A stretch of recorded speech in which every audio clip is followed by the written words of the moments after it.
ang SOP collections sa Bureau of Customs na umabot sa 11 billion pesos. May 9 billion pesos collection mula sa sugar. Ang kita mula sa importasyon ng sibuyas na hawak naman ni Martin Araneta. Tinawagan daw siya ni First Lady Lisa Marcos at ipinapatigil ang investigasyon.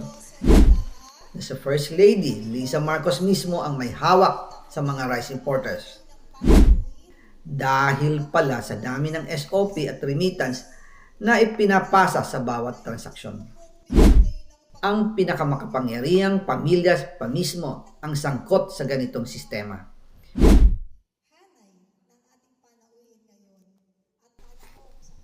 Ngayon naman po, tungkol sa kampanya nitong 2025 elections, nagkwento sa akin si dating Speaker Martin Romualdez. Kinausap daw siya ni PBBM sa Tacloban para tumulong sa gastusin ng mga kandidato mula national hanggang local candidates. Ang sagot ni Speaker, naibigay na niya ang SOP collections sa Bureau of Customs na umabot sa 11 billion pesos. Dagdag pa dyan, may 9 billion pesos collection mula sa sugar na ayon mismo sa kanya ay pinaghahatian lang ng 5 kumpanya para makontrol nila ang presyo ng asukal sa merkado. At iba pa ang kita mula sa importasyon ng sibuyas na hawak naman ni Martin Araneta, kapatid ni First Lady Lisa Araneta Marcos. Kung matatandaan ninyo, noong 2022, nagkaroon po ng investigasyon sa Kamara na pinangungunahan ni Congressman Toto Swansing dahil sobrang taas ng presyo ng sibuyas. Umabot ng 600 pesos kada kilo. Gayong dapat ay nasa 80 pesos lang. Doon lumabas ang pangalan ni Martin Araneta bilang isa sa mga nasa likod ng kontrol sa importasyon ng sibuyas. Pero hindi po natuloy ang investigasyon. Ang sabi ni Speaker, tinawagan daw siya ni First Lady Lisa Marcos at ipinapatigil ang investigasyon. Kaya walang natuloy at walang naparusahan. Dahil pala, kontrolado ng kapatid ng First Lady ang importasyon ng sibuyas. Ganito rin po ang nangyari sa bigas. Noong April 2023, nagsimula nang tumaas ang presyo ng bigas. Kaya iminungkahi ko kay Speaker Martin Romualdez na kung pwede ay mag-angkat tayo ng 13 million metric tons para sa buong taon. Ang layunin ko po ay mapababa ang presyo ng bigas sa 22 pesos kada kilo. Pero hindi po ito inaprubahan ng Pangulo noong sila ay nasa Clark. Dahil doon, sumipa ang presyo ng bigas na umabot ng 55 pesos kada kilo hanggang 2024. Noong 2024, kinausap ko ulit si Speaker Martin Romualdez na kung pwede makausap namin si Secretary Laurel Chu ng Department of Agriculture at Secretary Ralph Recto ng Department of Finance para maibaba ang taripa ng bigas mula 35% to 15%.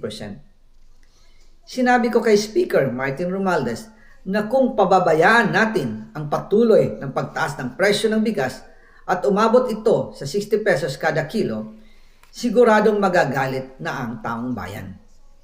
Posibleng magrevolusyon na ang mga tao at tiyak na maapektuhan dito ang mga kandidato ng administrasyon sa 2025 elections. Isa sa mga patunay na hindi na masaya ang taong bayan ay ang pagbaba ng approval rating ng Pangulo noong panahon na iyon dahil sobrang taas na ang presyo ng bigas. Nangyari po ang meeting at halos inaabot kami hanggang alas 2 ng umaga, nakikiusap, nagpapaliwanag.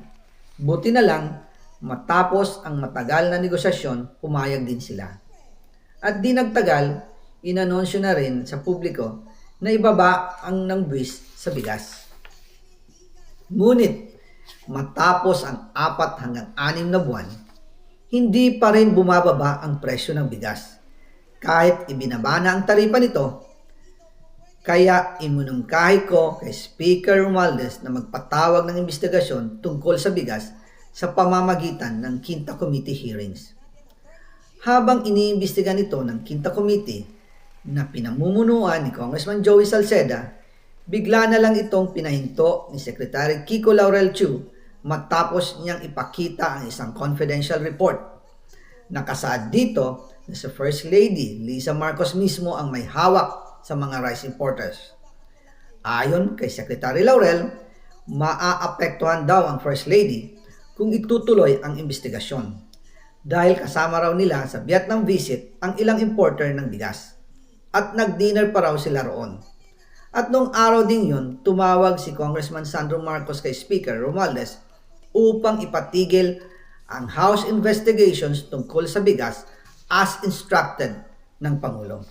Magkasama kami ni Speaker Martin Romualdez nang tumawag si Congressman Sandro Marcos. Dumating din si Secretary Laurel Chu sa Manila Polo Townhouse at doon siya pinagalitan ni Speaker dahil inilabas niya ang confidential report na nagdidiin sa First Lady sa issue ng rice smuggling. Humihingi ng paumanhin si Secretary Laurel Chu at sinabi niyang, pasensya na, masyado akong naive. Doon namin naintindihan kung bakit. Kahit ibinaba na ang import tax ng bigas mula 35% to 15%, ay hindi pa rin bumababa ang presyo sa merkado dahil pala sa dami ng SOP at remittance na ipinapasa sa bawat transaksyon. Dagdag pa po, maraming importers ng isda ang nagre-reklamo dahil kontrolado ito ng kaunting kumpanya lamang. Wala naman daw tax sa importation tuwing lean season, pero kahit ganoon, hindi pa rin sila nabibigyan ng permit to import. Ang mga kaunting kumpanya na ito lang ang nabibigyang permit to import. Dahil dito, kontrolado din ang presyo ng isda at ito din ang dahilan kung bakit mataas ang presyo ng galunggong. Mga kababayan, hindi dapat naghihirap ang Pilipinas. Hindi dapat ganito kamahal ang mga pangunahing bilihin tulad ng bigas.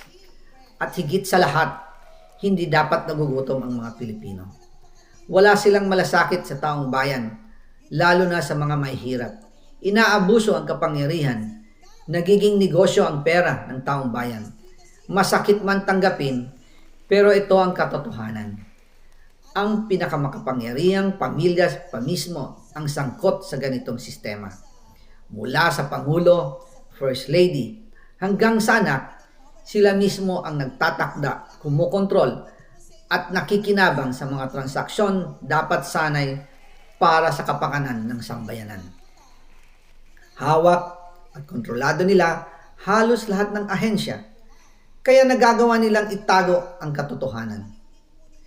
Sa mga susunod na araw, marami pa po akong isisiwalat.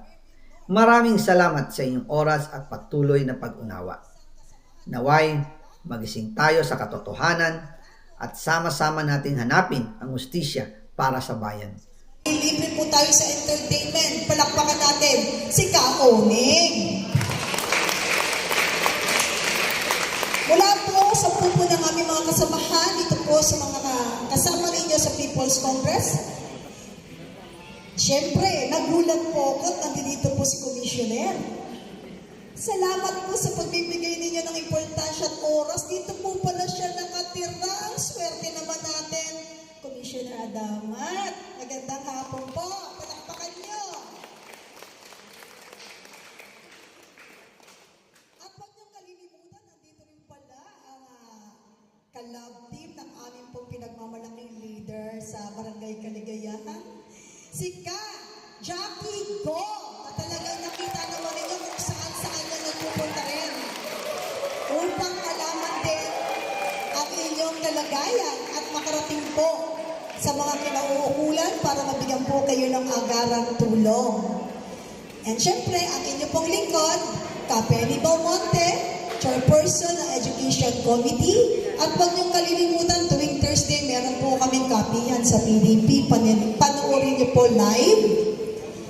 Dahil, importante po na lahat po kayo ay nakikiisa para ma-update din po kayo.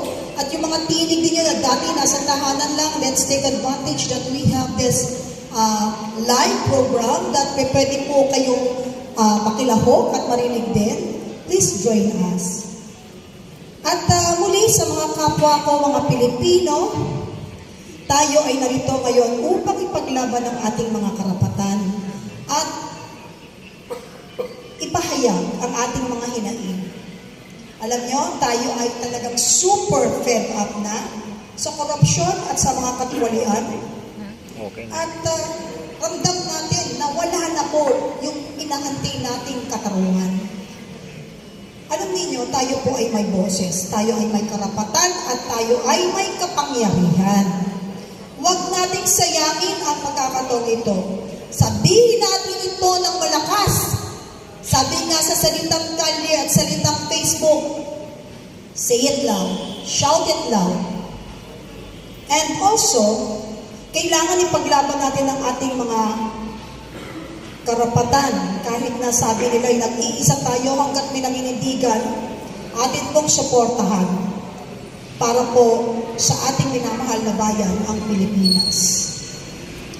Siyempre po, huwag ninyong kakalimutan, tayo po dito yung mga magulang na lagi natin isasaalang-alang ang kinabukasan ng ating mga kabataan, ang mga susunod na henerasyon, kailangan natin protektahan.